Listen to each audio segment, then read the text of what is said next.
Is that for real? No. We can't include this as a bit. What do you mean we can't include this as a bit? You're doing it for just... It's not a bit. It's not a bit anymore? I'm putting it away. Well, You should. That's actual... we're not I'm joking. tired. That's actual horse That electrolytes. doesn't wake you up. That's not how The electrolytes saga work. of this show is you slowly getting more and more addicted to horse it's just electrolytes. better than Gatorade. It's better. Hunter Biden did a whole interview about this, No, about how much that's better not- it is. I Yes, do- he I did. haven't seen Yes, the that's whole what thing Aiden yet, said. That's but what Aiden Aiden said. Implied there was more to it than just the horse electrolytes. I don't think anything about what I said implied that there were No. horse He was. electrolytes I involved. read this on Twitter. Hunter Biden in an Yeah. interview apparently said that horse electrolytes are better than crack or something like that. Yeah. I did see a clip of him breaking down the difference between crack and cocaine, and then someone quote tweeted and said, "This is like LeBron breaking down basketball." He's just the GOAT. He just knows the details. The top comment on the interview on YouTube is, he doesn't even look like a laptop. It really makes you think. That was a surprise 3-hour Hunter Biden interview out of nowhere. He really one-upped us. After I know, I we was thought gonna we were say, doing such a cool we had a job with big Lena guest Khan, and then with we, Lena damn, Khan. dude. And then we He's- get- he stole our steam. That's- Lena Khan didn't break down crack or cocaine in our interview. You just talked about antitrust. she did talk about crack off pod, but she was very partisan. Like Yeah. what was nice about Hunter is he really broke it down for both sides. For broad audience. the bold Yeah. takes style. Yeah, steelman it. In all seriousness, that interview, I have listened to almost an hour of it so far, and it's really, really good. In my opinion. I thought you meant our Lena Khan interview. No, and I was no. like, that's so pretentious to say that. No, the Hunter Biden interview. It was really good. I think Aiden's questions in particular were Yeah, Aiden did have some great questions. Especially if you're someone who is only interacting with that interview through a couple clips that you've seen on Twitter. I would recommend you go watch as much of it as you can, because it is pretty humanizing picture of somebody that's been present in the media the last few years. I'm really enjoying it so far. Okay. But we have our own topics today that we're not stealing from some other show, and they are... We're stealing them from ChatGPT, like good, honest Americans. No, I mean, I think last week we met with Lena Khan and we talked about, among many things, the dominance of big tech. And that was one of her big things. She tried to break up and start antitrust lawsuits. And they've continued into the next administration. However, let's all be real here. They're not working yet. Like, big tech is still very dominant. And as all of the money and the capital and the interest and Wall Street's money flows into big tech, and we have this big 7 companies dominating things, they become more and more important to the business world. So I think this week we're breaking down, first of all, not only their upcoming earnings season, how big they are, but how they're all starting to kind of, when no one's left to fight, they can only fight each other. They've already glommed up everyone else's businesses into their maw, and now they are turning on each other in a lot of snipey ways around AI particularly. Yes. So we'll talk about that. But you know, the big thing since we've last spoken is that NVIDIA hit $4 trillion for the first time in human history. A company's ever done that. People thought it would be Apple forever, but NVIDIA did it. And I think it's because we are now in the real, I don't know, the heart of this AI war. The money is being spent like crazy, and the guy selling the guns and the bullets is Jensen Huang. Like, Tesla just put out, I mean, it's funny because every day, Elon will retweet Jensen just glazing him. Like, Jensen will be like, God, Elon is so smart and brilliant and forward thinking. And you'll think about, like, why did he say that? And it's because that day, I mean, every day, Elon is buying another 10,000 GPU clusters for like $1 billion. I mean, it's crazy. I mean, he is literally, quote, Elon is bragging about, I think, what, 20,000 new, sorry, I want to get, yeah, here it is. 230,000 new GPUs, including 30K of the brand new top of the line. How much NVIDIA does this cost? Like $1.50? This is crazy. Dude, they're cost like, 50, 60 grand a piece. It's got to be, I don't have one of the latest cards, but the ray tracing in Minecraft's starting to be crazy now. You should see Minecraft on this cluster. Minecraft on the cluster? The cluster is unreal. It's unreal.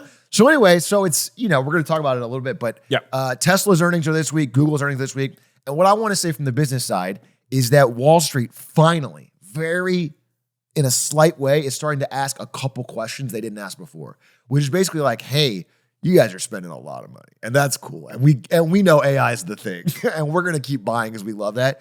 How is it? They're asking you specifically, how is this spending making money? Because you're. I have a question from the class. Okay. When you say Wall Street is finally asking questions, does this mean things like hedge funds that are able to buy enough stock at once or own enough stock to kind of command authority with that company and ask those questions? They're an investor that has enough of a hold in the company to ask the question at all, right? Yeah. Because I could go on Robinhood and buy 10 shares of Apple right now, right? And I could ask Apple, hey, where's this fucking AI thing going? Tim, how's it playing out? No, but that's what I mean. I can't actually ask that. If I have 10 shares in Robinhood, when you say Wall Street is finally asking questions, what does that actually mean? So when they have these earnings calls, yes, the calls are open forum, open question to analysts and large investors. That's the people that speak up. Mm-hmm. So generally it's Wall Street analysts who then put out guidance for what they think the company's going to do in the future. So normally, I've listened to many of these earnings calls. They just say like, hey, we're spending a lot of money on AI. And then everyone goes, well, that means you're going to win. And then they buy more. Like that's been but now they're like, okay, you've spent a combined $300 billion. It's this absurd amount of money. You should spend more. You should keep spending more. If it's working, is it making you any money? Because the real thing is, let's say you're an advertising business like Google or Meta. Is AI helping you sell more advertising at a higher cost than you were before? Are you making more money? Because if you have the same market share, same everything, then you're just throwing money into a money pit. Like there has to be a way to grow. You have to. That's what they want to hear. Otherwise, they're going to stop feeding you endless piles of cash. And so these questions are finally being asked. I don't think it's going to change anything now. Again, these companies are super dominant and it's working, but it's finally being asked. And so the only company that feels ironclad is NVIDIA because they are making money. They're printing money hand over fist as everyone just buys their stuff. So that's where we find ourselves. But you wanted to go into a specific story of like... Yes. Okay. So there's a funny thing going on with a little company called Windsurf, which you might have heard of. So we're going to talk about the history of it. There's been this crazy ass drama with this company called Windsurf, who probably most of you guys have never heard of. And so instead of just being like, this happened, I want to walk you through the story because I think the people it most impacted was the employees at Windsurf. So let's pretend that you guys, back in 2022, you hear about these two MIT students who started an AI coding company. Wow. Back then, ChatGPT isn't out. It doesn't sound that exciting, right? AI is still kind of a nebulous thing. The idea that it would help people code, that's super unlikely. But these two guys were like, we're going to do it. We think we can make it awesome. So you join in at this company, right? Start working as this startup.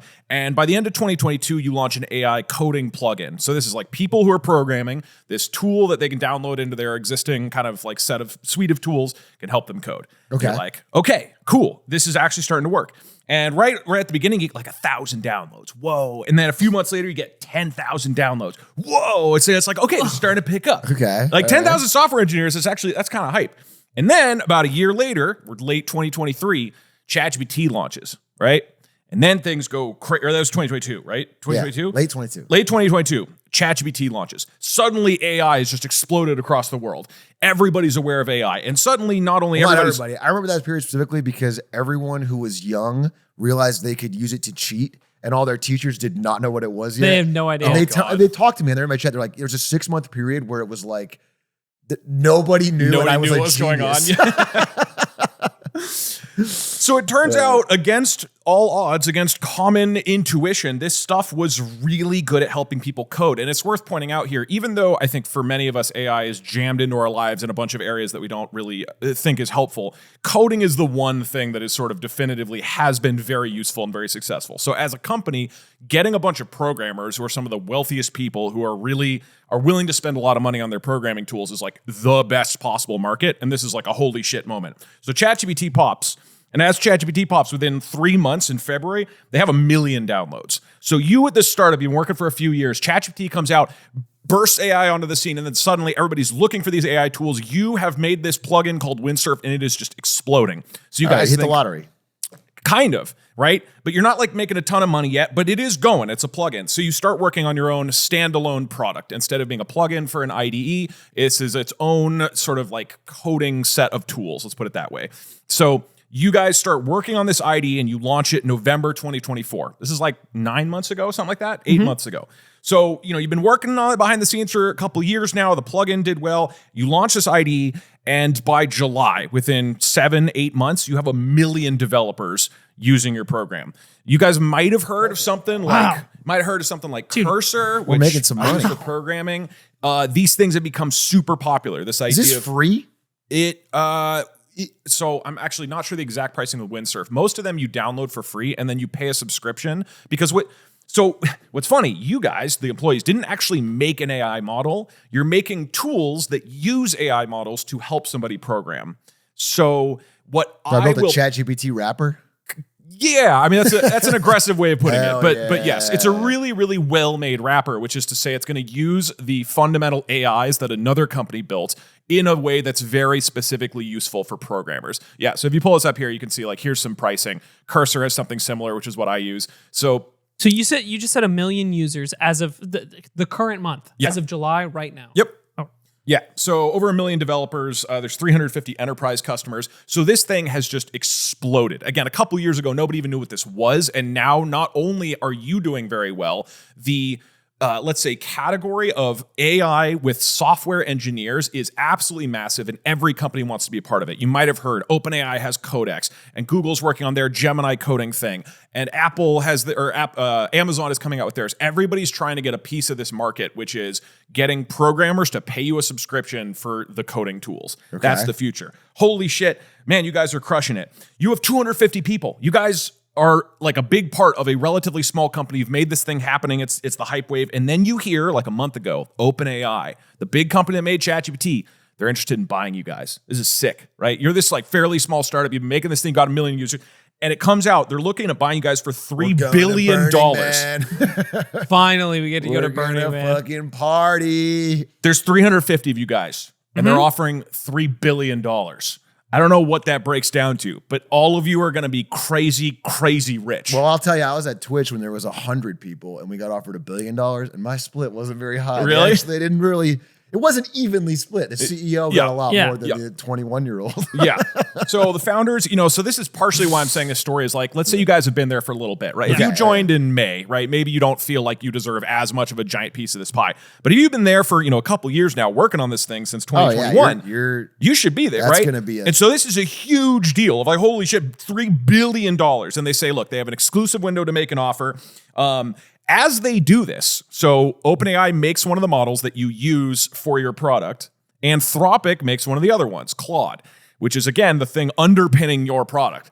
They cut you off. Anthropic says, if you guys are going to go sell your company to OpenAI, one of our competitors, we're not letting you use our tools anymore. So there's like a weird drama forming, right? You have multiple AI companies that you use their stuff and you make your product on top of it. Yeah. Now, one of the main ones, the one that's considered the best for programming, is pulling away your ability to even use their stuff. So your product just got demonstrably worse because you're going to sell to one of their competitors, but that's fine. They're going to buy you for $3 billion. Should all be fine. Sure. But then you're hearing these rumors that Microsoft is having an issue with OpenAI. There's a lot of players coming into this now. Why would Microsoft give a shit what OpenAI does with this $3 billion to buy your guys' company? It doesn't make sense. But eventually you hit July 11th, which is like 2 weeks ago now, which is the end of the exclusivity window.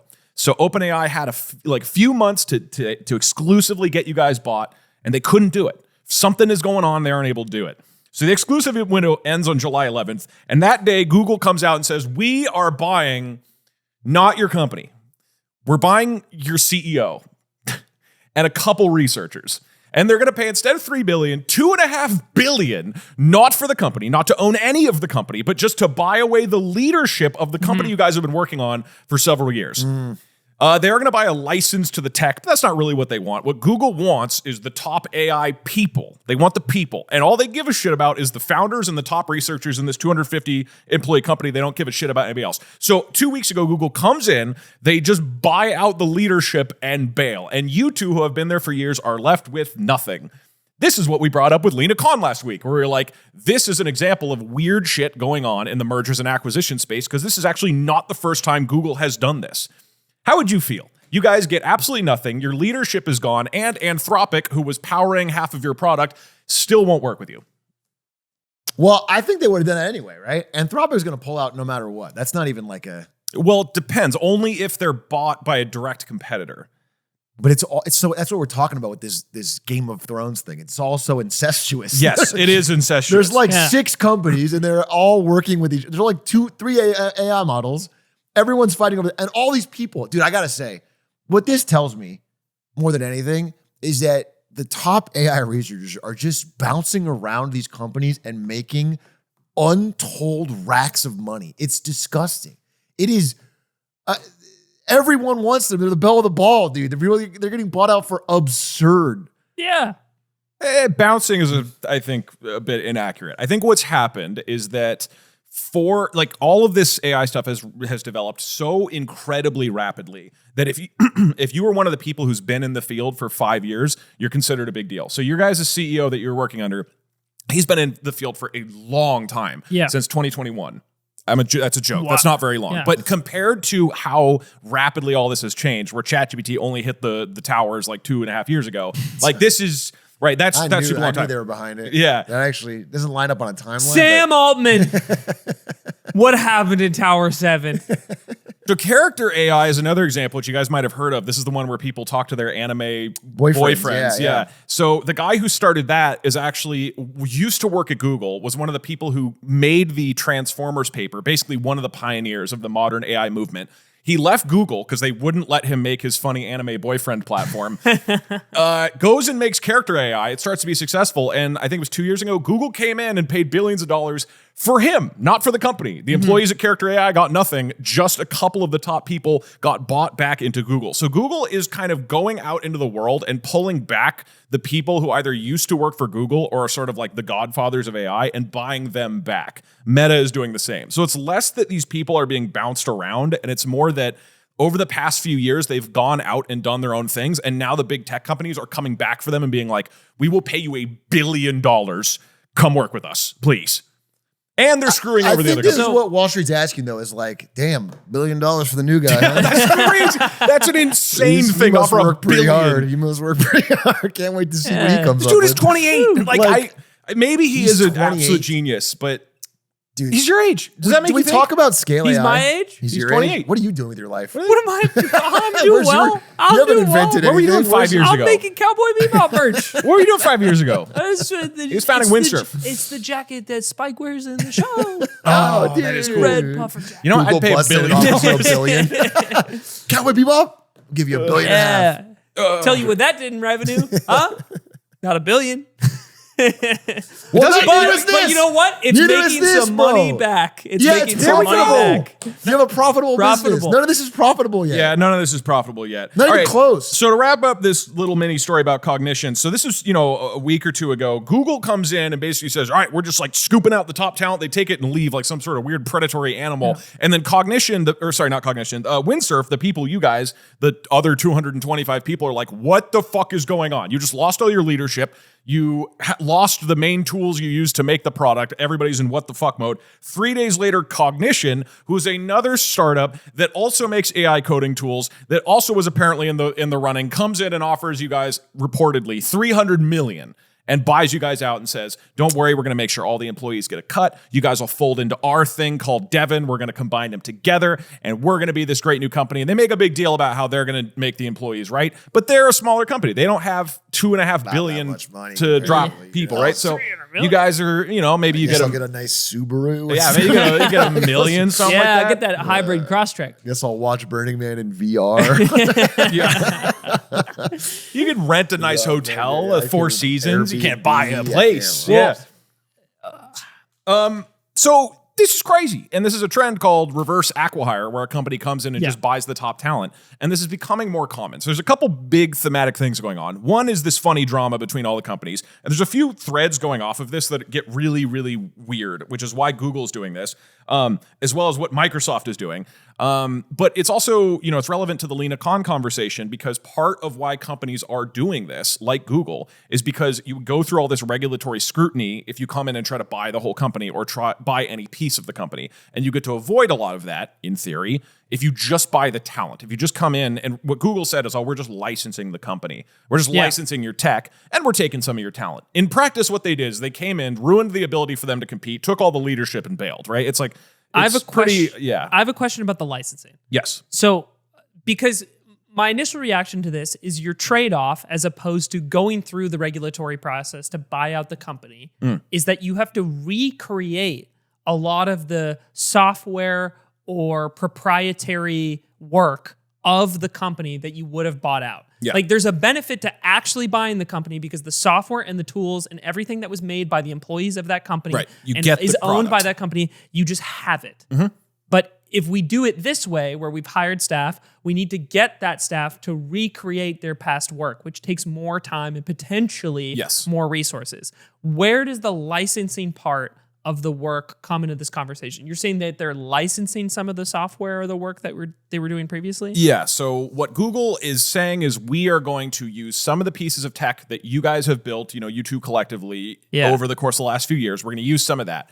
But what everybody's pretty clear on is they don't actually give a shit about that, because it's exactly what you said. That's not very useful to Google as a company. So like what they really would want is, if they cared, is to recreate the product themselves or buy the whole thing. Yeah. So the only explanation that makes sense is what they want is the talent. What they consider is worth $2.5 billion is to buy the founders of that company that you guys have been in and the very top researchers and developers. And there's such an insane premium on AI talent right now. It is considered so much more valuable to get the guy who's been working in AI for 4 to 5 years and built something successful versus the, literally hundreds of thousands of people who are in the industry now over the past year or two that they're willing to pay that much money. The bet right now for all these companies is get the smartest people and they'll figure it out. It's not buy an existing product. So the license is like, it doesn't really matter as far as anybody can tell. This is like I feel like this is like the Miami Heat ruining basketball. They're just making super teams now. We've changed. We've changed everything. And we talked about this with Meta. Meta also did that as like the Dodgers or the Yankees, right? They just go in and they're just trying to buy everybody out of all the major companies. Like, it's just this but it has weird to work. That's for sure. Like, we're at the part where they're buying everybody. Everyone goes, damn, this team looks great. But I mean, I think there's two sort of courses here, right? There's the broader situation of whether or not these companies are going to be successful by using these strategies, right? Whether by investing a bunch of money into this industry to begin with, or by spending exorbitant amounts of money on hiring new talent. And that has to pan out eventually. And it's interesting to hear that questions are starting to be asked, is like, when will we see the return on this level of investment, right? Right. At an individual level, if I'm one of the guys that founded one of these hot new supple AI companies, and I'm happy. And they want your body. They want my body, and I'm getting paid a lot of money for it. An absurd, like the highest amount employees have ever been paid in the human You don't history. even have to share it with your employees now. Extraordinary salaries that, from an individual perspective, it's like, I'm being rewarded for all my time and effort and knowledge of this industry, right?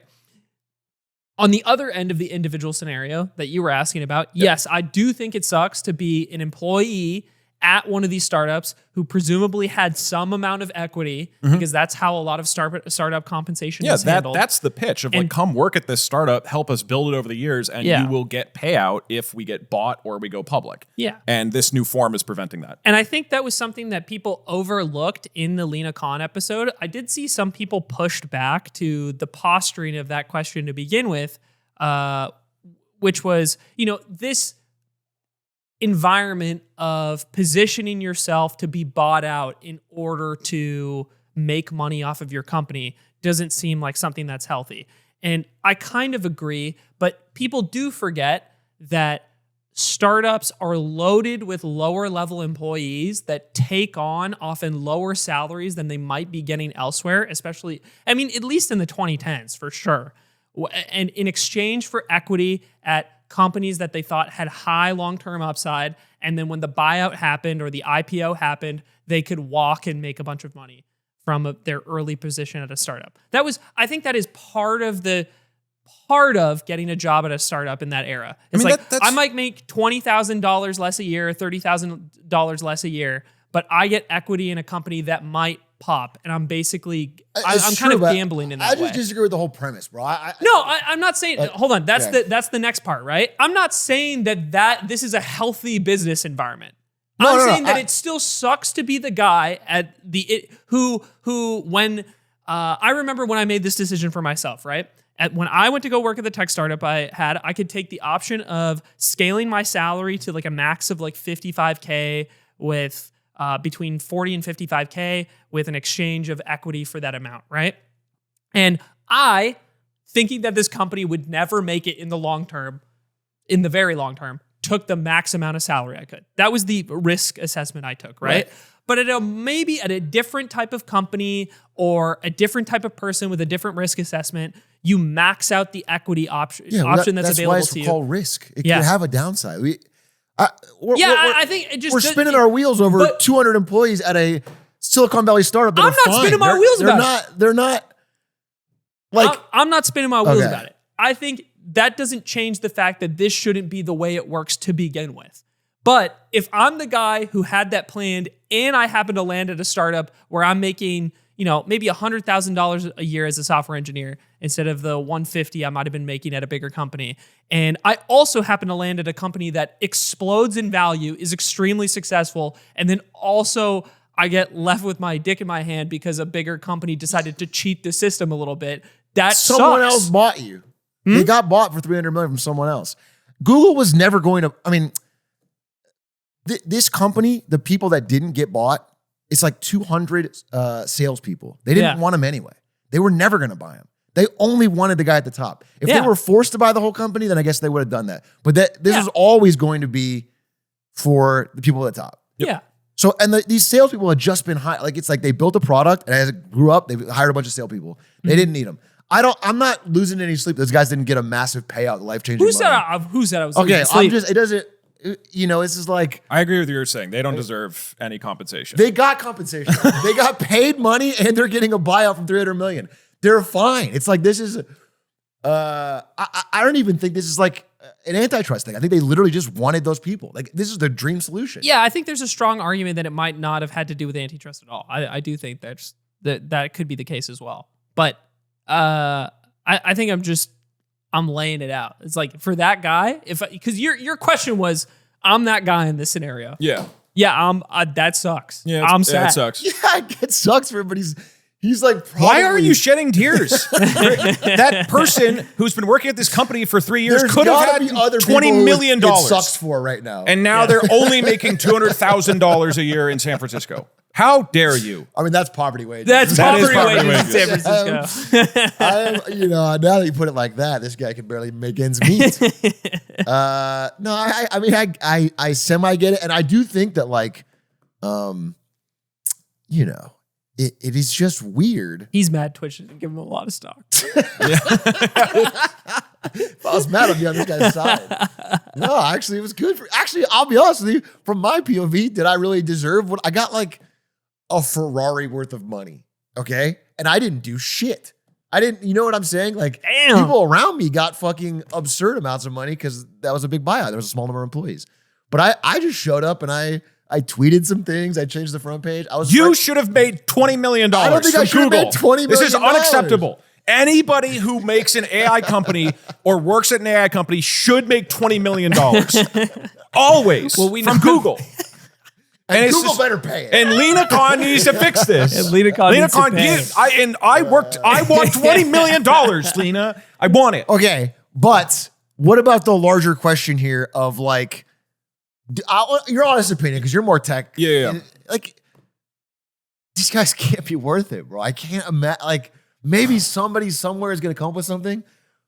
I feel like I'm taking crazy pills that, like, this is really awesome for the few people that are benefiting. Right. But it just feels like the last gasp of multi-trillion-dollar companies that are sniping over the last few percentage inches of AI dominance, and they haven't figured out how to turn it into anything profitable yet. So I that's where I'm at, where I'm like, this can't be worth it. This can't be worth it.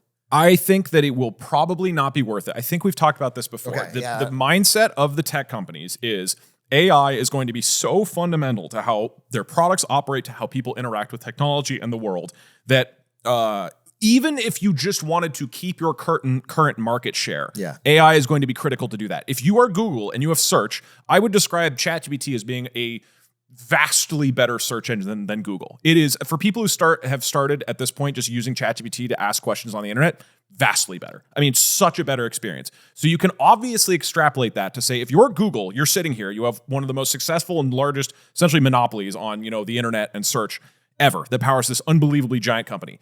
And then this new technology has the ability to basically undermine your entire system. That is an existential threat. That's a fair point. If you are Meta and you have social media and another company comes in, for example, let's say TikTok expands into a much more sophisticated AI-driven social media platform and just sort of eats Instagram and Facebook's lunch. That is an entire massive company, one of the biggest in the world, who is existentially threatened by this. You can apply that to every single tech company. It sounds like you wanted to say something, but this is the core thinking is this stuff has the ability to threaten all of this. There's a more simple argument here for this specific company. Just the way you laid out the pricing model of Windsurf, right? Sure. I looked at that, and my immediate thought was Google Workspace. So for those who don't know, Google offers a platform where you sign up and pay like monthly fees as a company, and then monthly fees per users to support things like company email addresses and company tools and Google Drive storage and stuff like that, right? A bunch of companies pay for that service already.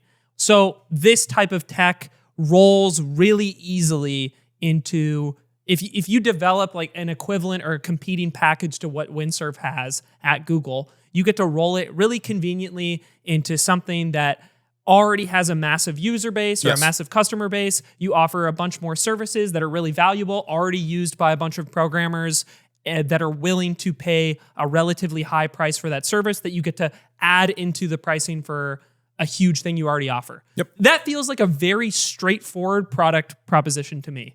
Rather than this nebulous idea of AI changing the future, you're just developing really good tools to roll into a massive program you already offer at Google that does bring in tons of revenue. There's two simple ways you could approach it. One is, if you're an AI company, you think AI is going to bring in trillions of dollars with how much it's going to revolutionize the world, in which case spending $10 billion right now to snap up a bunch of people, if you're Mark Zuckerberg, that's worth it. But even if you don't believe that, I think that even if you just believe you need to protect your own castle, like just what you currently have is under threat, even in that case, if you are worth whatever Microsoft or Meta or Apple is worth, it could be worth it to go buy the top people, if nothing else, just to stop them from going to Google to potentially take away that from you. So it can be a purely defensive thing as well, even if Mark Zuckerberg secretly doesn't believe the hype about AI. The disconnect, I would say, is that I don't think Wall Street hedge funds are investing massive amounts into Google because of Google Workspace getting better. Like I don't think I'm not even sure they're going to make a product with those guys. I mean, it sounds like they just want the talent. Everything I read about it, like they have no concrete plan to recreate Windsurf. Not only are they not going to do that, they're going to integrate them into DeepMind to work on their existing Gemini stuff. Yeah, like, all right, well, fuck me. Fuck me. No, that's why good thing I'm not on the board at Google. No, you're right. What you're saying is right. That's what a business should do, but I don't think they're... That's what I would do. I'd be like, so we'll make the tool and we'll embed it into our current product. That's what I would say. You guys are in the board meeting. I can't do ours in the board meeting. I would feel uncertain about the stock I'm holding if you're giving that speech.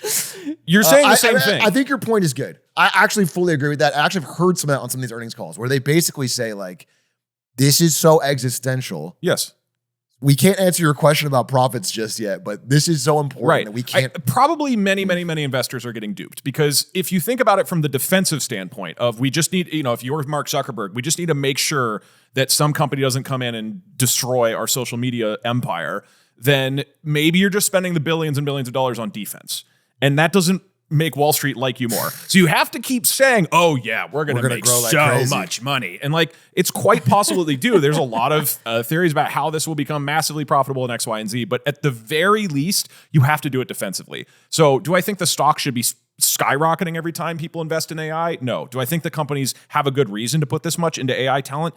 Yeah, I do. And again, we've talked about this in the past, but like when it comes to software, and particularly research like this, getting the smartest people matters a lot. I would rather have one Ilya Sutskever, who's like one of the godfathers of this stuff and a total genius. I would rather have one of him than 1,000 of me. And I'm like a decently smart guy with tech, but I don't even care how many. I would rather have one of him than 1,000,000 of me. You can't just throw people at these problems, right? It's just like in the same way you would rather have one Einstein rather than 1,000,000 dumb people. Like having more dumb people at the problem doesn't help, right? If you were trying to make the atomic bomb, would you rather have Oppenheimer or like 1,000,000 dumb frat dudes? How many dumb frat guys would it take to have built the atomic bomb? Yeah, it's infinite. It would never happen. That's the point. That would be a better movie for Oppenheimer. That would have been a better movie. I would prefer to watch 1,000,000 frat dudes just, bro. We could condense the atoms with this cake stand. Brad, where did you put the uranium? So there's a real premium on like the smartest guy. If you're the guy who comes up with the next tech that is what causes your company to make the AI tools that suddenly accelerate by everybody else, you get to AGI, all this stuff, you become the biggest company in the world, the most influential. That's worth it by far. I get it. I just will say this. And I deserve $20 million. No, it's what they're saying is indistinguishable from a gigantic grift, and tell the truth until it happens. Right. We don't know. So it's Schrodinger's fucking grift. Schrodinger's grift. Until something happens, I'll just say it's not, and someone will say it is, and we won't know because it's just up in the air. But it feels so bubbly. It feels so like at some point. Yeah. You guys you're always talking about the vibes, man. You talk about the vibes, but you're fucking them up. No, I'm not fucking with the vibes, dude. I think there's a few more years before somebody Wall Street goes, stop saying AI is going to do all this stuff. Has it made you money? But right now, we're years off that. Right now, you can just keep saying, it's just beginning. Oh, bro, it's going to make so much money. You won't even believe how much money. It's going to keep going for a while longer. We're not even at the good stuff yet. I mean, the good stuff's already happened for NVIDIA, bro. They're everyone has to buy from them. That's crazy. Okay, we got to move on. Yeah, let's move on. It's been too long. Okay, we'll swing back at the end. There's a funny drama between Microsoft and OpenAI, which I didn't realize about. So we'll swing back that little Oreo sandwich. You can get to the cream in the middle. We'll get back to the cookie at the end. All right, give me some cream, Atrioc. I don't want to do any cream metaphors talking about Jeffrey Epstein. Hey, give me the cream on Jeffrey Epstein, I just Atrioc. want to give you guys a minor update. This has been discussed ad nauseum all over the place. I think it's really important. So minor discussion, this Epstein thing is not going away for Donald Trump so far. Unlike most other political scandals that he's bulletproofly navigated through, it seems like this is sticking a little bit louder and longer than other things. There's a real demand from people in his own base to release these files. Don't make a pun. Do not make a pun. What's your pun? Oh, okay. Never mind. I don't even know what the pun was. Okay. Didn't make a pun. I'm saying this is serious. This is serious. We shouldn't joke about it. That's what I'm saying. You shouldn't be smiling and laughing right now. You could joke about it. It is cosmically funny that this is all going on. Your words. Okay? I think Jeffrey Epstein isn't that funny. I don't think it's that funny what he did. I'm not saying what he did was funny, Doug. Oh, you think him killing himself was funny? Well, we don't know if that happened. All right, Aiden has different theories. He might have done it. It's Schrodinger's suicide. Anyway, what I'm saying is of all the issues he's been polled on, this is by far his worst polling issue in the history of both terms of Donald Trump. Damn. It's negative 44 disapproval to approval, like 44% more disapprove than approve. People are deeply upset about it. He is now in a lawsuit with Rupert Murdoch, who owns Fox. Like that's a fracturing of an empire that helped make him. And, we're just seeing this weird unwind. And as there's a demand for a vote on it, Speaker of the House Mike Johnson, Republican, closed down the House so they couldn't vote. Like today, this happened today. There was going to be a vote to release the files, and they just sent everybody home, so they can't do it. So we're in the middle of like a pretty big demand, and many of the Republican House reps were on social media demanding like what the fuck's going on. We want to be able to. I think they're maybe appealing to their base or whatever, but this is happening. So this is all happening live. And I think until there's some more news on it, people are going to keep asking. I don't think it's going to be like, fuck it, move on. That's my theory. Possibly it is because we all have brain rotted. Okay, there's a couple things I think are really funny about this, which I understand. I didn't say at that. large, not a funny situation in overall. Yeah. But I do think it's really interesting that if you look back, Trump never himself made this a core tenet of his campaign or platform. Yeah. There's one interview where he said like, yeah, I would release the files. And then he goes on to clarify, but I would be careful about how I would release them. And like, you wouldn't want a lot of anybody to phony get harmed. stuff in there. A lot of phony stuff in there. And that's like one of the only times he himself talks about this. Yeah.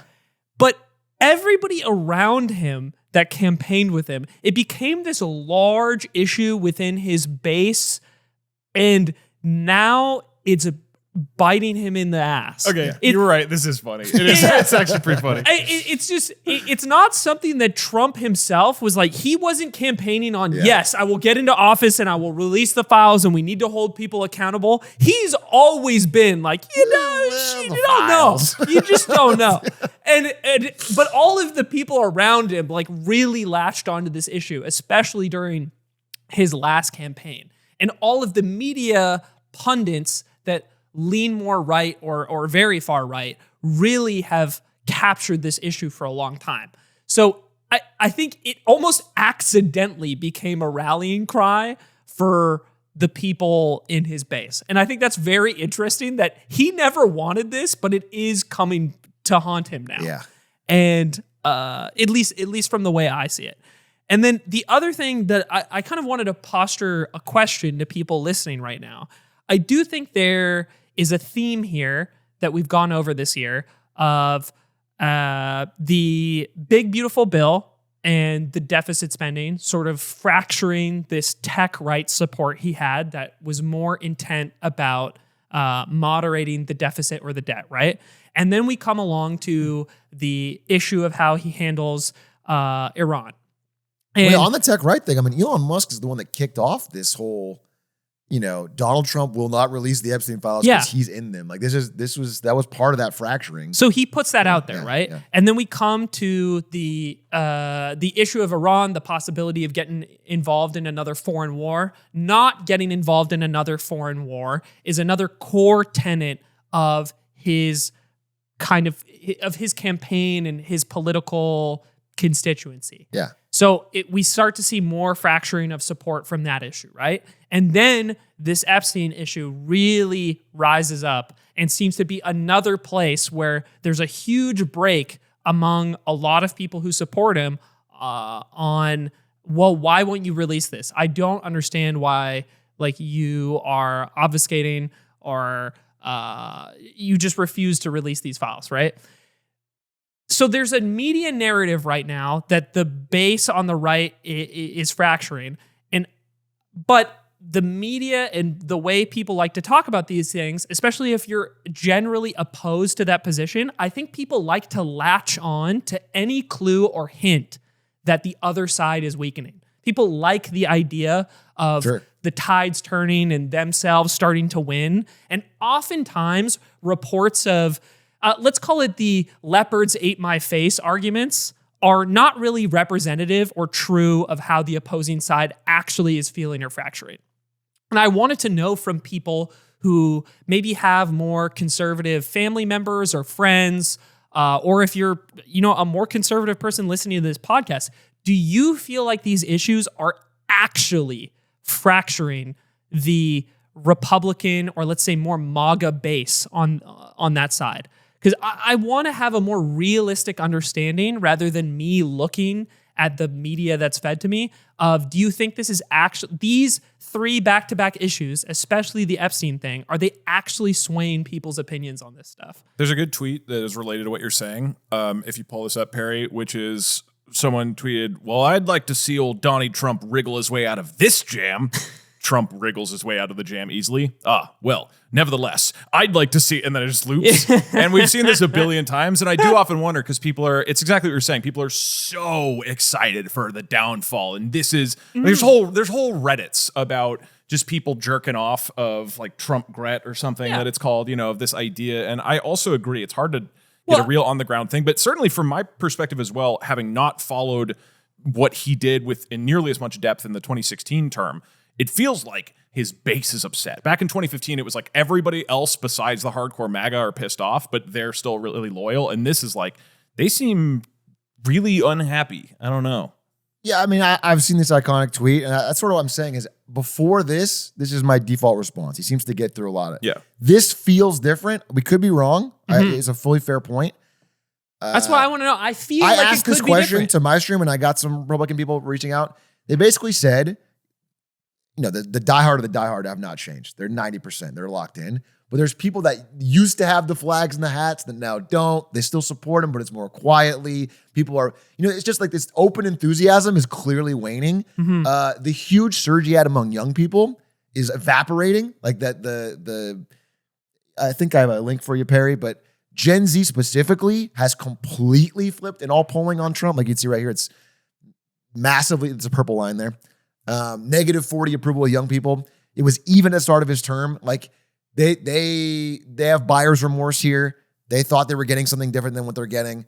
I do feel like, you can always say, well, who cares about polling? Nothing happens. Everything's the same. I don't think he has the same level of enthusiasm and support as he started the term with. I think that's actually a pretty fair thing to say. I think it's pretty, and I think it's more negative now than it was then. I think people have not loved the way he's governed, the way they thought they would when they voted in the election. That's my honest feel. I don't even think it's a biased take. I think that's where people are landing. It's really going to hurt him for his third election.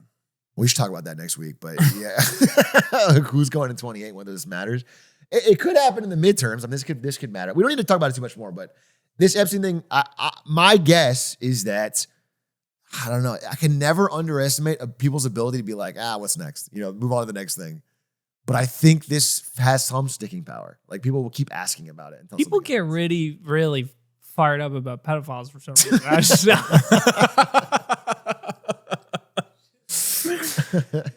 Why can't people just chill out? That's like basically what he's saying, by the way. That is. Well, I actually broke this down to somebody this week. I was trying to explain why I think this is such an important thing beyond the subject matter being so heavy and something that, it's not really, it's not a political issue to say that people don't like pedophiles. Like that's pretty wow, cross. we're still managing to be bipartisan on that one. But I was trying to describe why this has so much momentum from this political angle or base. And I think it's because if you work back, like, why is this issue that feels very disconnected from what Trump has actually said about it so important to this crowd of people?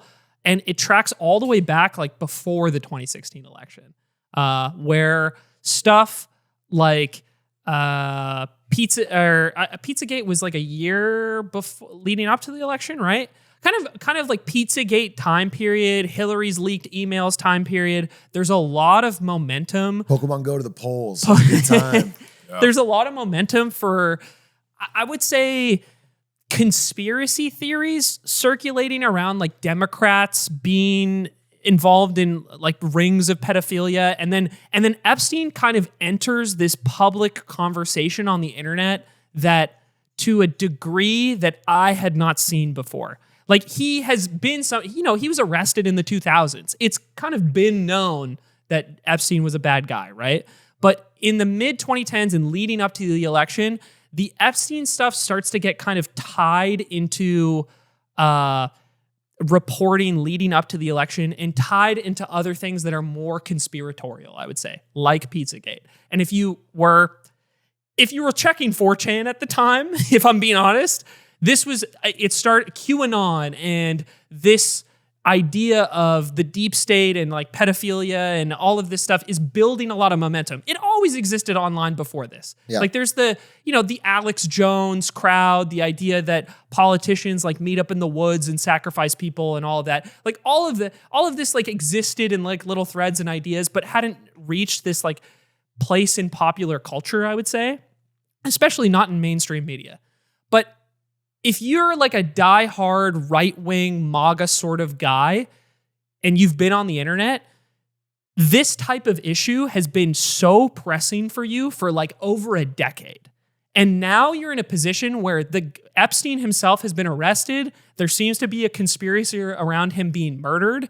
He He's directly linked to all these powerful people. It's like the most concrete version of any conspiracy theory you've been perpetuating or engaging with for more than 10 years. And your guy is finally in office, and he has all the power in the world with all of the people around him who are completely unchecked compared to the people that were around him in his first administration, who often said no and wouldn't let him do things.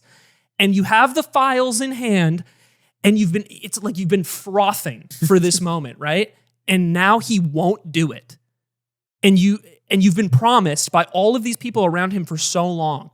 So I can imagine if you are in that position, it's incredibly frustrating. Like, it seems insane that you're not getting the information that you've kind of sought after for 10, maybe more years. This is like 9/11 for 9/11 conspiracy theorists. So yeah, this kind of, yeah. Like, it actually kind of is. You're telling a joke, but it's as if the 9/11 conspiracy theory had like a gut. It's like if we arrested George Bush for 9/11, like, and the files were not being shown, like, and George Bush killed himself in jail. Like, I don't know. Like, it is kind of like that. And I was trying to just lay out all of that context for why I think this is so important to so many people who have been in this space for a long time.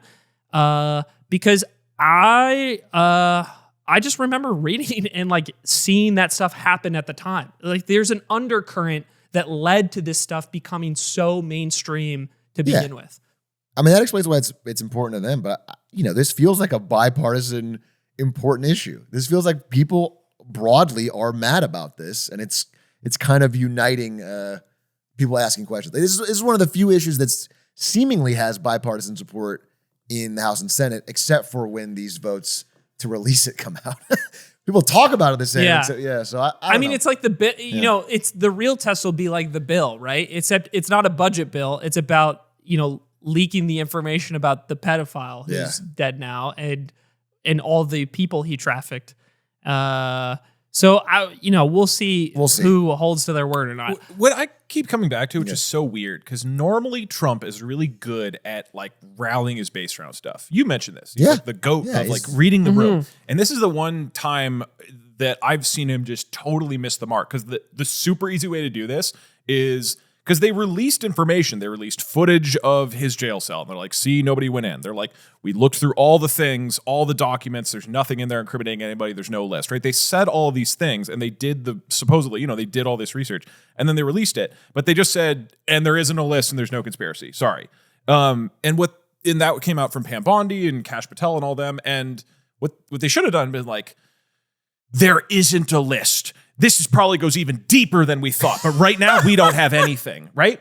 That would have kept everybody happy. Well, he sort of did do that. I mean, he said he's still implying there's like a list, but it was written by Obama and... No, but like Kash and Pam are like, there was never a list. Like, get over it. Yeah. Right? And he's saying, like, guys, why are people still obsessed with this? All he had to do was frame this as like, we've been foiled again by the deep state, and we're going to get them next time. And just like rally people around even more and make the fact that there's no list or they're not willing to release it part of the story. It's so baffling to me that they didn't do that. It'd be funny to see, because part of me does think that would have worked better. But the idea of blaming the deep state when you hold every conceivable position of power in government is...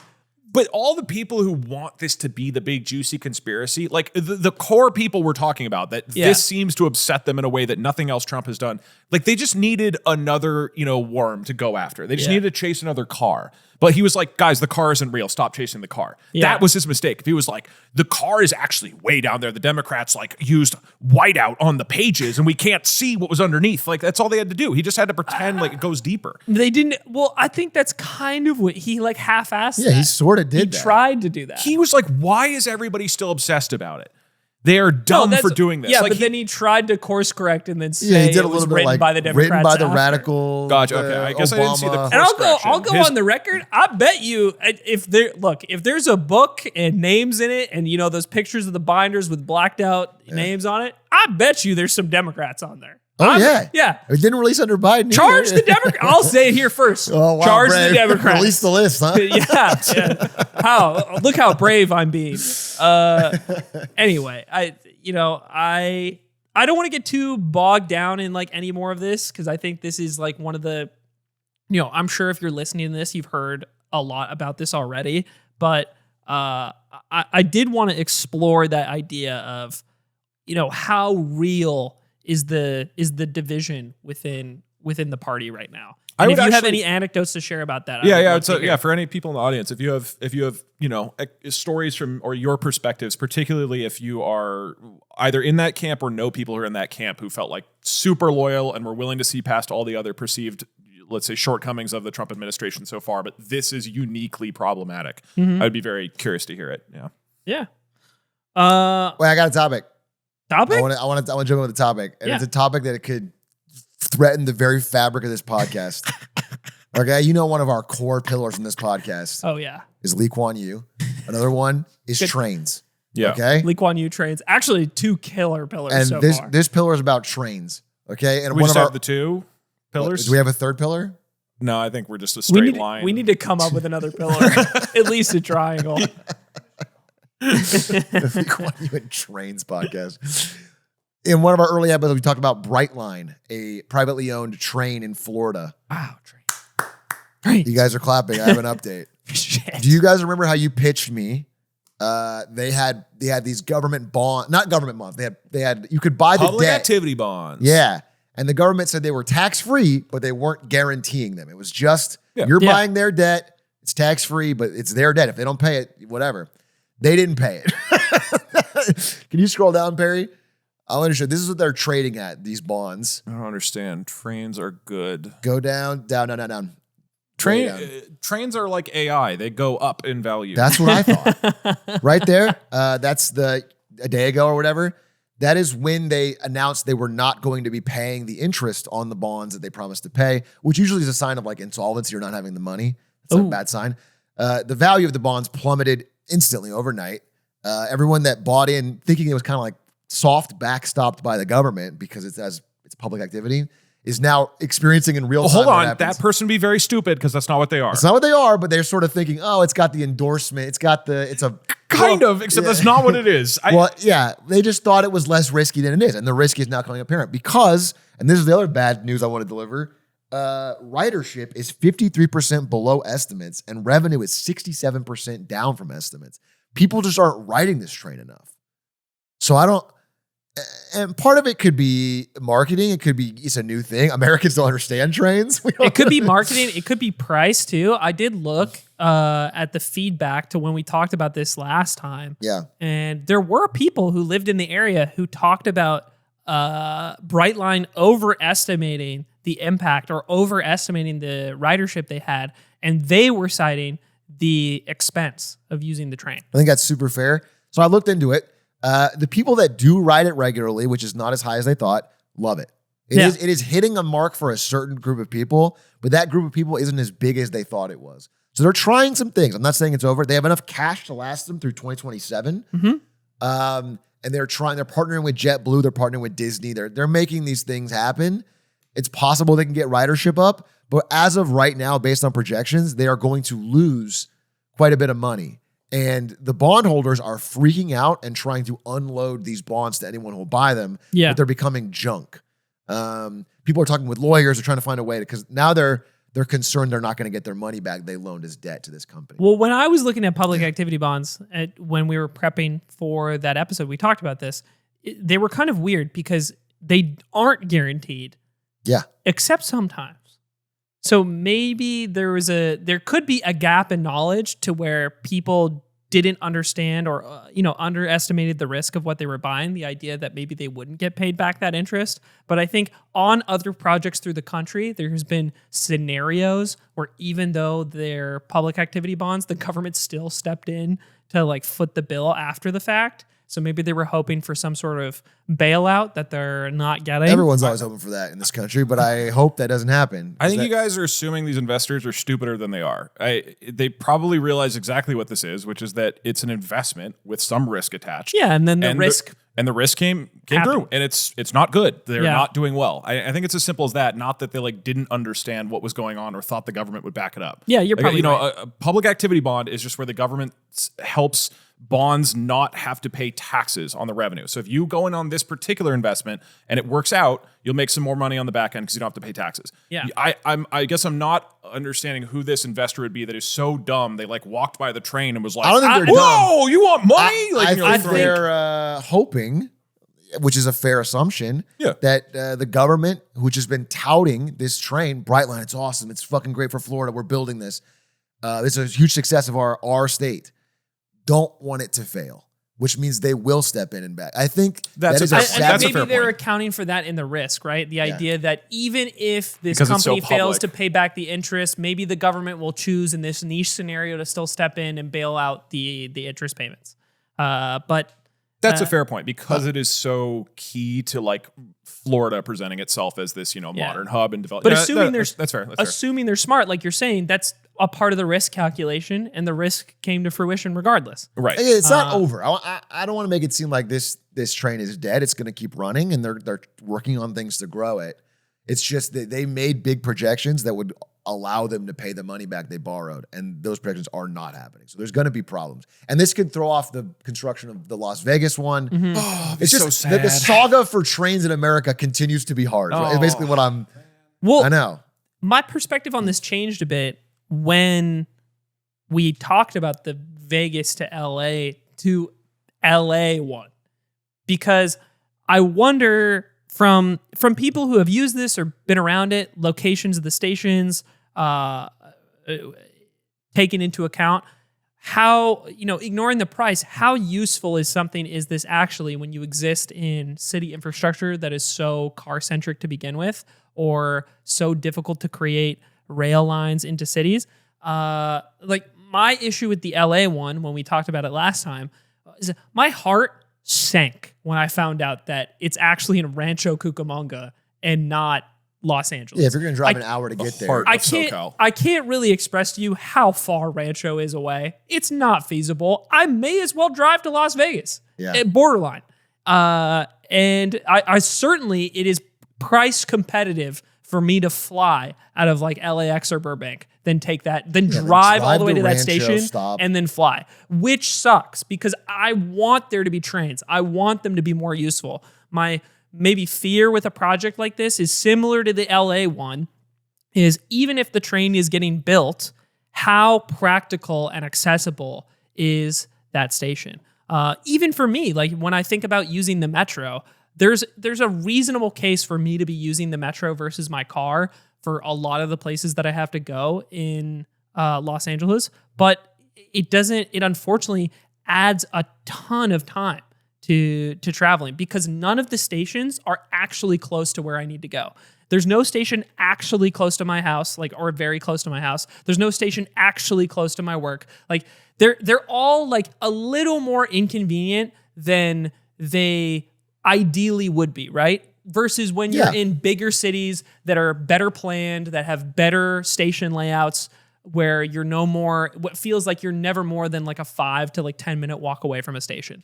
But that isn't to say I'm like giving up hope on trains forever. I want there to be more trains. It just sucks to hear that. No, I'm not giving up at all. I just think we had a bit of optimism on it, and it's seeming more like to be able to do this without government will be impossible. You have to have somebody eminent domain, or it has to be able closer. If it's this inconvenient and out of the way, it's not gonna. Maybe in Florida it'll change if they can find the prices down or whatever. I'm not gonna rule it out, but it's not working the way I thought. There's a little bit of hope because they haven't expanded to the Disneyland area yet. So if they do that, that could be huge. Right. So that, in theory is like a major reason people would want to use the train. So, but presumably they already had that in their metrics and projections of like, oh yeah, once we do that, it's going to be even bigger. So this looks bad. I'm going to be honest. This looks real bad. I know. It was unfortunate when I read it. I had hoped for a better outcome. We'll see. I have one more small business story, and that is just how glorious it must be to work for a defense contractor company. Because I was listening to the earnings call of Lockheed Martin. They announced an 80% profit drop. Huge decline. Really bad day for them. But then people asked why, what's going on? And they said it's classified. Specifically, we had a $950 million charge as a result of difficulties in a classified aeronautics program. And then they can't say more. And then suddenly, so that's like they wiped out all of their profits. They're actually net negative on cash flow this quarter. We don't know why. We don't know what happened, but they just so obviously it took a hit to their stock. But yeah, they're just like, yeah, we have no money. There's no money like this quarter. And that's fine because classification over something like that is supersedes your legal rights to disclose. It's just very funny. They could just say it's classified. We should start classifying our own opinions just to make sure we don't get flack. It's classified. It's classified. Yeah. My get out of jail free card. Yeah, sorry. What are you talking about? Classified. Military. And I was a bit of an asshole, but there's an explanation. Yeah, I can't tell you. I can't tell. It's classified. I can't share it with you. Okay. Who else has trains? France. What? France sure does. Is anything happening in France? Yeah, I'm trying to literally anything, Aiden. Something's happening. Something's happening. Croissants? So I'm trying to leave smoking. What are they protesting about today? Well, it's funny you ask, Doug, because they're kind of back at it. There is always something. So they France recently, their prime minister, not their president, their prime minister of the same party as Macron, from my understanding, Bayrou, released their Epstein Files. The French Epstein Files. The French Epstein Files. Yep. That would put a light of fire under our ass. You know what I'm saying? Little free market. Everybody else released their own Epstein Files. We'd be pretty jealous. We'd have to catch up. He released their budget proposal because. Can I give you context on this guy? Do you know Bayrou? No. He was brought. Okay, they had a huge fight over who was going to be this prime minister role. Yeah, because Macron can suggest somebody, but then they have to vote to appoint him.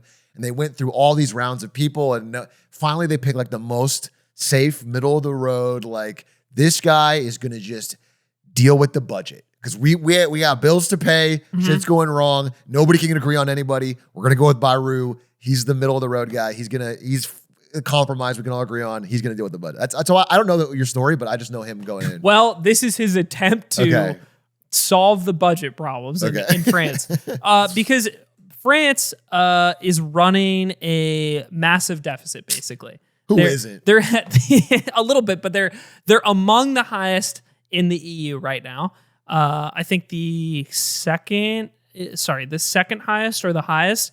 And they have a debt to GDP ratio, which if you're confused on why that's important, we have a great episode on national debts and like why they're a problem. I suggest you go listen to that episode if you need some like a little bit of background on this. But they have a debt to GDP ratio of 110% and climbing. So not the highest in the EU right now. I believe it is lower than Italy's and Greece's. But the difference with theirs is that it's on a trajectory upwards right now, whereas Italy and Greece's is coming down. So they're in a tough situation where their budget is being mismanaged, right? And with the backdrop of they have a commitment and an expectation that they're going to be increasing their military spending to 5% everybody of GDP. All of the EU has to like hit this benchmark by 2035. And currently their military spending is only 2% of their GDP, which... What's ours? Ours is like 15%, right? No. 20, something crazy? No. Is that too high? It's too high. No. I'm going off of the budgetary stuff, but anyway. Yeah, I mean, ours is higher, but I can't remember what it is. Dude, it's like 8%. It's not crazy. There's though. no way. Yeah. It is crazy, by the way. It is fucking crazy. Because we got fat. We have a big country, and 8% of our GDP for military is fucking crazy. You see my tanks? Yeah. You could go to 4%, still have the biggest military in the world, and we could afford like a million things. And they're having a similar problem to us, where their bond yields are going up. The amount of interest that France is having to pay to get people to buy its debt is increasing. And for the first time, a big marker here is that if you look at the 10-year bond yield in France, it has surpassed Italy. And Italy is like the forsaken EU child in many ways of their debt is unreliable, like don't buy Italy's debt, in a similar way that people look at Greece. Yeah, from like an easy perspective, it's just, bond yield is a way of the market deciding how risky it is to lend to you. Yeah. So when the market is saying France is higher than Italy, it's saying France is riskier to loan money to than Italy. Exactly. Which is crazy. That's not normal in European politics or history. So that's and this is on top of France's commitment to decarbonization and getting more access to energy. So they have all of these fronts, right? Like rising rates on their debt, new demands for spending on defense, and trying to bring their country into the future when it comes to carbon-free energy, which they're doing a relatively good job of. Yeah, it's right? They're 2% of their GDP right now is military. They have to go up to 5%. That's a lot. Yeah. That's a huge jump. That's a huge. When you're already overspending, you already don't have the money. That's massive. So that's the issue, right? So you're in a place where you need to figure out your budget somehow, right? Or do we raise taxes? Do we cut spending? We probably have to do both, and that's kind of what I want to get to at the end of this.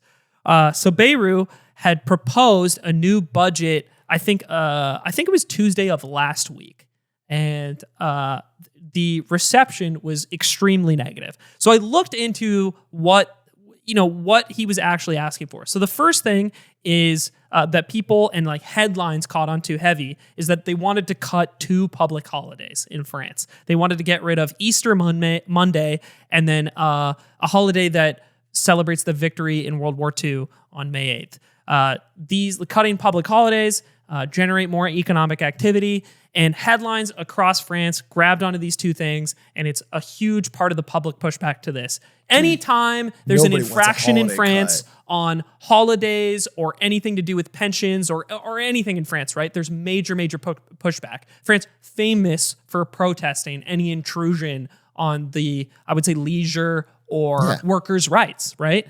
Which is good in many ways. This is an easy one to protest. Yeah, it's super easy. Because it's a headline holiday. catcher, right? No one wants to have a holiday taken away. Yeah. And then the other thing that they were asking for were spending cuts and a spending freeze. So he was asking for what they called a blank year for 2026. Basically, the way it works in France is every year, pensions and welfare scale with inflation, basically, or scale with costs, right? So every year they're a little more than they were the previous year. His request was that all 2026 spending on these things remain the exact same as it was in 2025. Let's just maintain our spending at the exact same level for 1 year, and that will save us, I think they estimated like 7 billion euros or something. Sorry, rather than increasing it some amounts? Rather than increasing it by an amount that would cost them $7 billion more. Got it. Okay. And they have a really hefty welfare system, but also a notably expensive healthcare system. Even among European countries, French people spend a disproportionate amount of money on healthcare because there's a lot of services and offered to French people, or a level of medical service that is offered to in France that I think is not comparable elsewhere. Things like nurses being paid for to be available for newborns when you have a child, for example. So that was his request, to like freeze those spending, except for anything that has to do with debt servicing. So like naturally, you're going to be having to pay more interest on your debt over time as you take more out. So that doesn't count. And then the military spending that they're going to have to do. So they can increase the military spending within these provisions he had laid out, because they still need to meet those commitments. And then the last thing, I thought these were tax increases at first, but they're not, which is kind of the interesting part here. So they wanted to close a bunch of tax write-offs that either are deemed low utility or disproportionately benefit wealthy people and businesses. They want to make sure that wealthy people and businesses don't abuse the tax system or abuse as many tax breaks, and they pay more in taxes by fixing those things. And then also they wanted to create a... This is called a solidarity contribution. I had to look this up. My understanding is that it's not the same as like changing the tax structure, but you're demanding people pay extra for a specific reason or from a specific system. So an example I could give is maybe you demand that wealthy people have to pay more into Social Security. They have to pay more beyond the tax system into Social Security that they see no benefit from.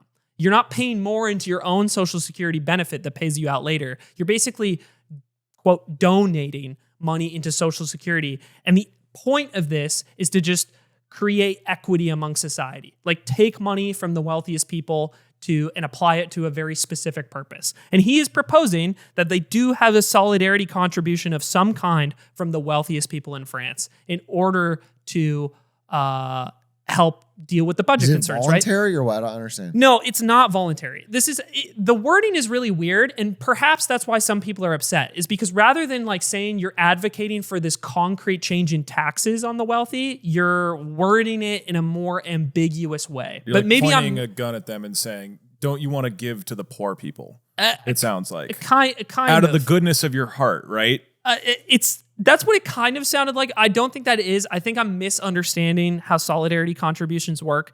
I think you can effectively think of them as, the way I was reading it is you can effectively think of them as an additional tax, and in this case, an additional tax on wealthy people. But it's an additional tax with a very specific purpose to be applied to a specific like sector or fund. I mean, the way I read it, again, I don't know as much about this particular story, but the overview I heard of his budget was like, they're very, very concrete on the things they would cut.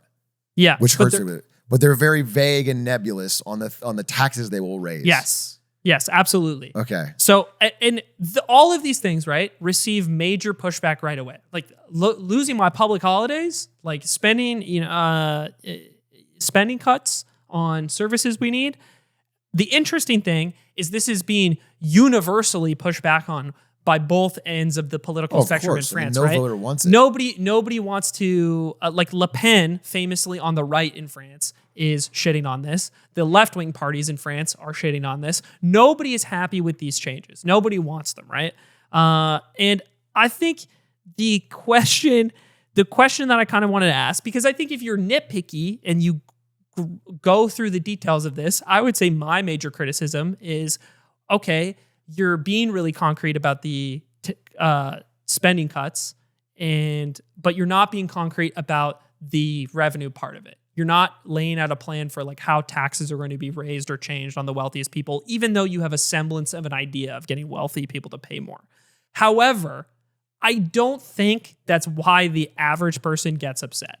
I don't, like, when you look at the headlines for the pushback on this, it mostly has to do with the public holidays, right? It's like the most simple, you just don't want to lose eye-catching thing. And the question I wanted to ask you guys, because we're at a similar, a much, even higher debt to GDP ratio, right? As we head towards this financial crisis. I think compared to how we've been dealing with our budget issues, this feels a little more grounded in its approach, where like it at least is laying out something or acknowledges that wealthy people need to pay more.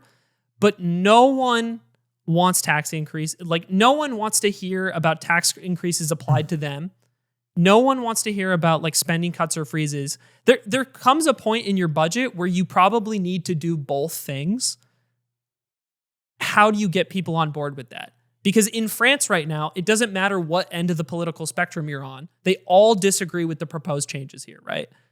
And they're on seemingly like a financial crash course. And it's like how it feels so difficult. Seeing this situation versus America's is like made me much less confident about any ability to turn the ship around when it comes to this financial issue, because nobody wants to contend with the short-term reality of the policy proposals that are necessary when your debt to GDP is this crazy. Yeah, this is the political problem of being at the end of this massive debt cycle. We've kicked the can for so long that whatever solution will be painful. It'll be unpopular. However, somebody's going to have to bear the cost of this many decades of debt binge profligacy. When you tell regular people who are not even thriving that they have to bear the cost by cutting their holidays, or it's just not, that's untenable. I don't expect them to be receptive I'm not by saying any means. You're not saying that at all. I'm just saying that feels like a path that's not going to hold. And I think the only way you can do this is because even though they have a lot of money and a lot of power, they have fewer votes because they have fewer raw number of people. The only way is to have some of the burden of this knuckling up, toughening, whatever metaphor you want to use, has to fall heavily and concretely on those who have the most. Like, it just has to. Yeah, the only solution I could think of here was, if I can be a New Deal shill for a second, is the GDP, a debt to GDP ratio during World War II and into the beginning, the early years of FDR's term was extraordinary. And what was the path that we took at the time? Well, we levied a ton of taxes on the wealthiest people in the country. And eventually, and that's not the only thing that's happening around that time period, but I think it was a key part of turning economic things around in a positive direction where we could basically create enough economic growth and create a bunch of revenue from taxes and reel in the fiscal damage. Yeah, I mean, people talk about austerity a lot. And the one thing I don't like when they talk about it is like, austerity is so fucking terrible. You shouldn't be cutting things. And I actually agree with that. I think for most people, you can't be cutting their health services. This stuff is too harsh on people that need this stuff the most. However, people often on that say, well, we should just keep borrowing. You can't do that either. You have to find a way to balance the budget without cutting the stuff that's most important to people at the bottom of income of society. I guess that's the question I'm sort of asking is like how, in this specific circumstance with France, I don't know what the answer is, but how possible is it when you're being pulled in all these directions is like, okay, we have all these demands for like defense and military spending because of the situation we're in with NATO and Russia. But I also need to keep all of my incredible like social services and my incredible medical system and my public holidays and my like all of my provisions for good work-life balance in France. And I also need to reel in the budget somehow. I'm more talking about the math is like, is there literally enough wealth in France to be taxed to like pay for all of that? And it's a fair point. Maybe not. And the answer, I hope, is yes. Like, I would like that to be the answer. Yeah, maybe not. But I wonder if you reach a point of your debt is so big that doesn't get to be the answer anymore. And I don't know what stage that is at. So let's use the USA as an example. I think that something that people use as a kind of like cure-all panacea when talking about this stuff is make the rich pay their fair share. And nowadays the term is billionaires rather than millionaires. Going off of ChatGPT, I don't know if these numbers are totally accurate, but there's about 800 billionaires in the US, combined wealth of 5.7 trillion. So let's say about $6 trillion held by the billionaires. Even if you took all of their money, not increase their taxes from whatever it is, 33% to 50%, right? You just took all of their money. That would fund the country. Like that would help our deficit for like less than 3 years. Yeah. That might sound good, but that's a one-time thing that doesn't fix the fundamental spending issues. There's, various questions about whether that's even possible in the first place. That's if you took all their money. If you doubled their taxes right now, most of the money from billionaires and super wealthy people is from assets that are being held.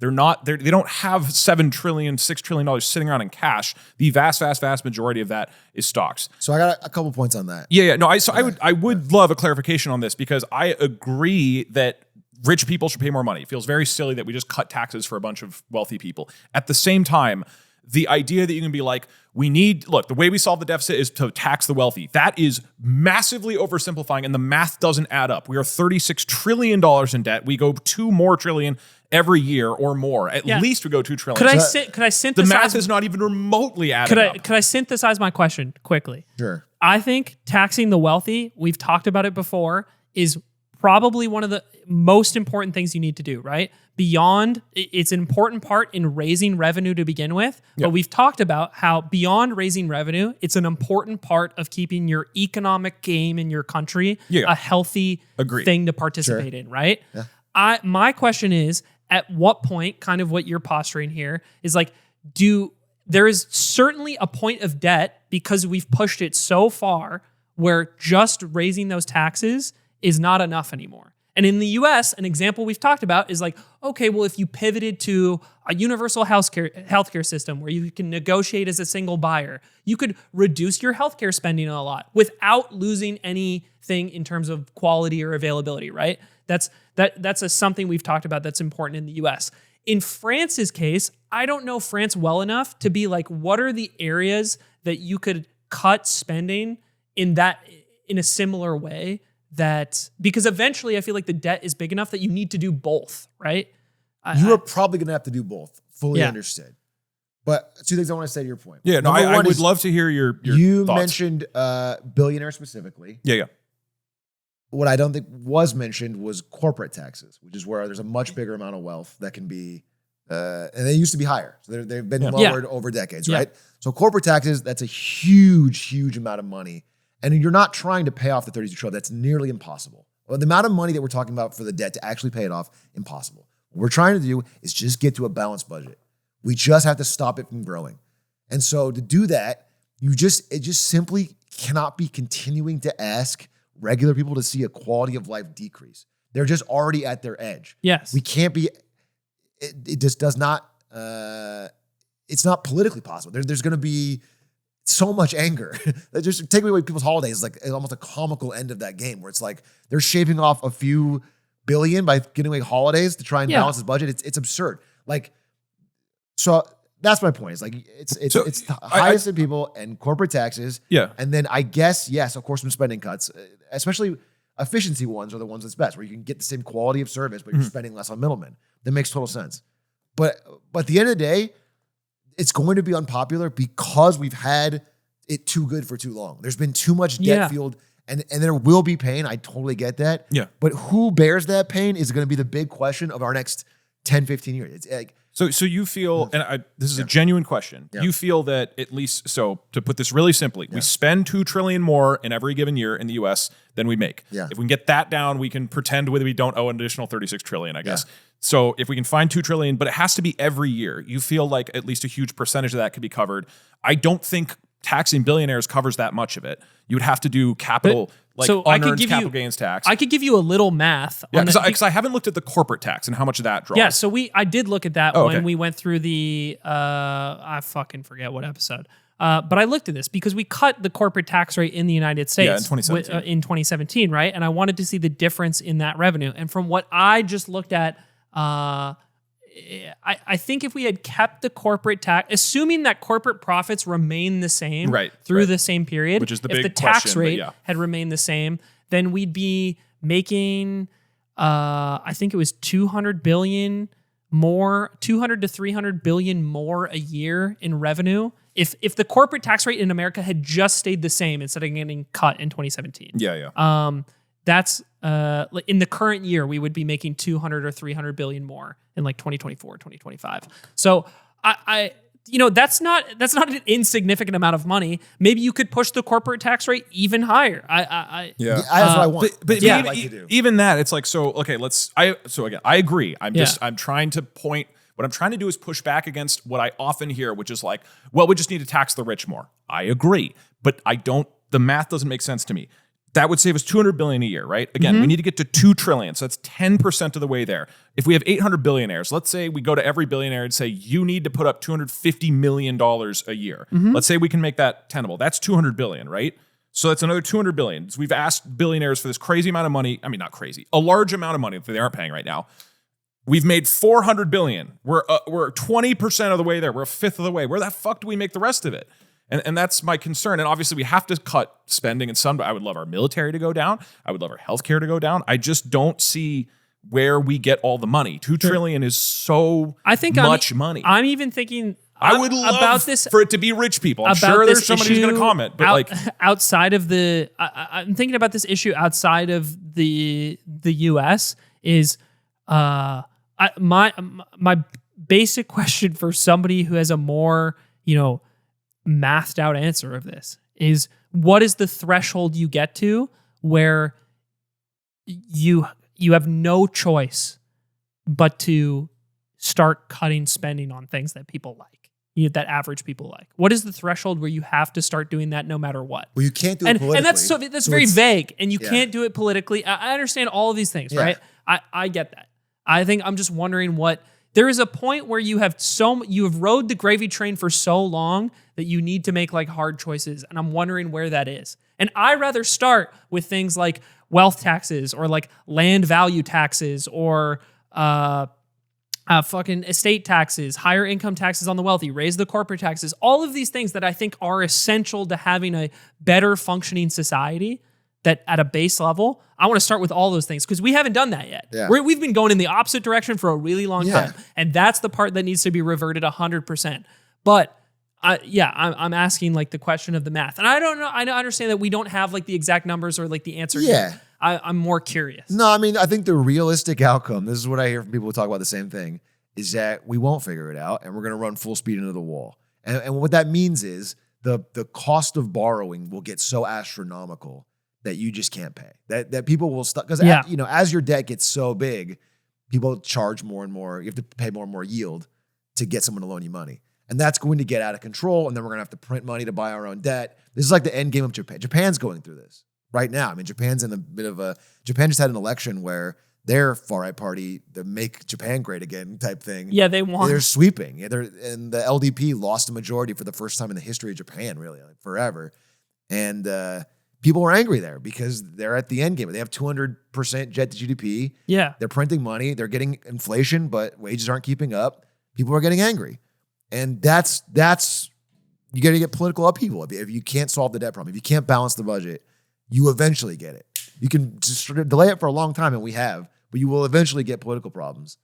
So yeah, I don't know. I mean, the UK sort of had it with, they had a budget that was so bad, no one loaned them money, and Liz Truss got kicked out of office in 30 days or whatever. That's That's still crazy. So I don't know. It's happening. It's happening all over. This is a question not just in France, but everywhere. But I totally agree with your question. I don't know how it's solved, but I do know that starting with public holidays or starting with things that are impactful to regular people is a no-go. Yeah, it feels silly. People won't. It's not even silly. It won't work. There's going to be so much pushback that you can't get it done. It just, that era of like, we're going to do a little bit of a cost cut and everyone's got to tighten their belts is just not going to work anymore. There's just too much money concentrated in too few hands. Even if they won't fully pay for it, that's where you have to start. I agree with that. Yeah, people won't take it. Is my honest assessment. I think people are at the end of their rope on it. That's my theory, but we'll see. No, I think that makes sense. Maybe if you start with that and you're like, look, corporations and the super wealthy are paying a lot more, and now we have to start going to other areas. It's at least a step that then makes broader society go, okay, maybe we can collectively shoulder this thing we've been kicking down the road forever, but I agree. You can't start with holidays. Like it's such a bad. It's just cartoonish, dude. It's such a bad start, man. You know. Can I posture one other thing that I think could save some money before we end? And I've been meaning. I swear to God, I'm still going to do this topic soon because I've been meaning to do some interviews about it. But I've talked about Estonia's, digital bureaucracy before. That's our third pillar, dude. The third pillar is Aiden mentioning Estonia. The reason I thought about this week is I've been dealing with a bunch of paperwork related to, my businesses and taxes lately, and just how annoying and complex